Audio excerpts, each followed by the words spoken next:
में क्या है, आपको उत्तर आकृति के सेट में से एक ऐसी आकृति ढूंढनी है जो प्रश्न चिन्ह के स्थान के लिए उपयुक्त हो, जिससे क्रम बनता हो। उस आकृति पर लिखा हुआ अक्षर ही उत्तर है। जिस सही प्रश्न संख्या के आगे विकल्प नंबर संख्या लिखकर बताना है। अब हमें इसमें बताना है इन आकृतियों में, इनमें हमें क्या बताना है कि यहाँ कौन सी आकृति आएगी, इनमें से ABCDE इनमें से यहाँ कौन सी आकृति आएगी। तो इसके लिए अब हम ये देखते हैं कि पहली वाली आकृति इसमें किस प्रकार हो रही है।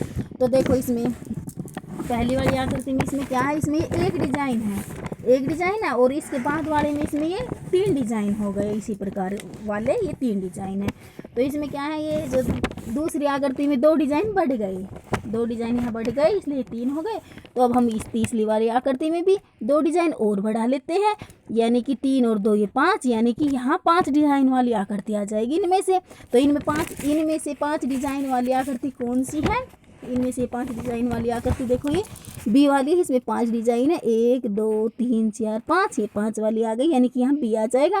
क्योंकि हर उसमें ये 2 डिजाइन बढ़ रहे हैं, इसमें भी 2 डिजाइन बढ़ गए, तो 3 में 2 ये जोड़ दिए तो हमने 5 डिजाइन वाली आकृति आ गई।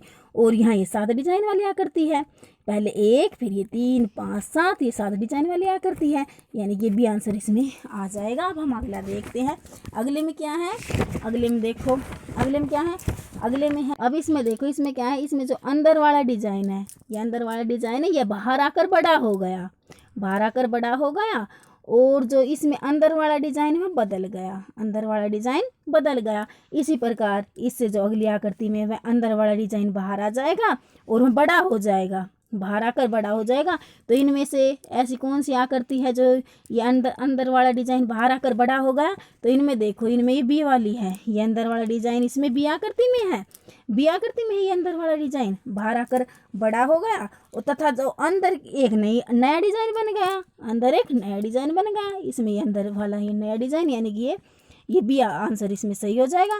क्यों? क्योंकि प्रत्येक अगली प्रश्न आकृति में अंदर का डिजाइन बड़ा होकर बाहर आ जाता है तथा अंदर एक नया डिजाइन बन जाता है। ये अंदर वाला डिजाइन बड़ा हो गया और अंदर वाला डिजाइन दूसरी आकृति में बड़ा हो गया और अंदर ये डिजाइन बदल गया।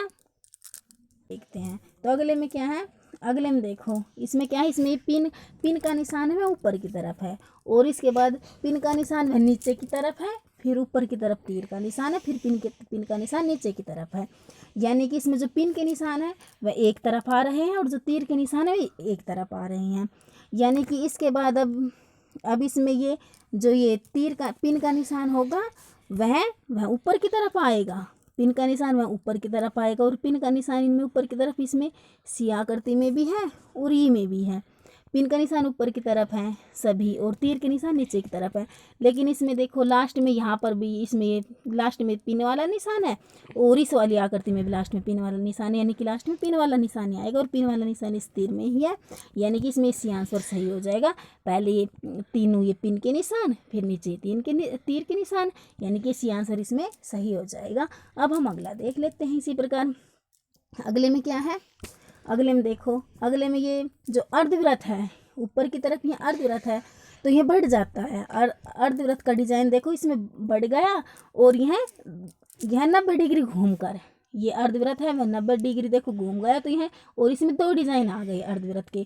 इसी प्रकार हम इसे फिर 90 डिग्री घुमा देते हैं और अर्धवृत्त को और बढ़ा देते हैं, यानी कि 3 हो जाएंगे अब अर्धवृत्त, और ये 90 डिग्री घूम गए तो ये इस नीचे की तरफ। और इनमें 3 डिजाइन कौन से इसमें है, देखो ये ई वाले में ये 90 डिग्री और घूम गए और ये नीचे की तरफ 3 हो गए, और फिर हम इसे फिर 90 डिग्री और घुमा देते हैं तो ये देखो इस प्रकार बन जाएंगे, इस प्रकार बनकर ये 4 हो गए, यानी कि ये इसमें ये ई आंसर आ जाएगा। क्योंकि इसमें क्या है, प्रत्येक अगली प्रश्न आकृति में एक अर्धवृत्त है वह बढ़ जाता है तथा संपूर्ण डिजाइन घड़ी की सुइयों के चलने की दिशा में एक भुजा आगे सरक कर इसी दिशा में 90 डिग्री घूम रही है।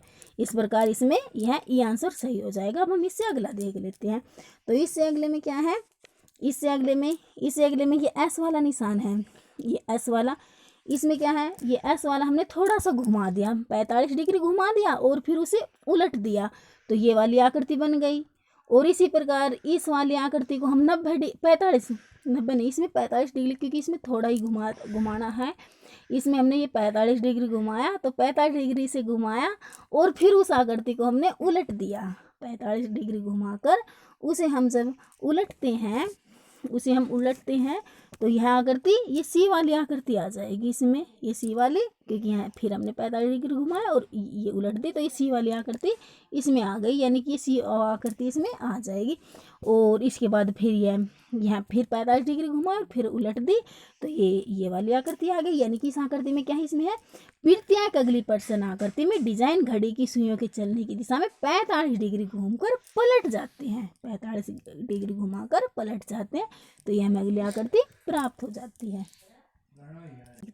तो इसमें क्या है, इसमें देखो पहले इसमें ये डी आ जाएगा, क्यों, क्योंकि इसमें क्या है, इसमें प्रत्येक अगली पटसन आकृति में वृत्त विकर्ण के अनुदिश दूसरे सिरे पर पहुंच जाते तथा जो तीर घड़ी की सुइयों के चलने की दिशा में क्रमशः 90 डिग्री तथा 270 डिग्री घूमकर विकर्ण के अनुदिश आधा भाग सरकता है, इसलिए इसमें डी आंसर सही हो जाएगा।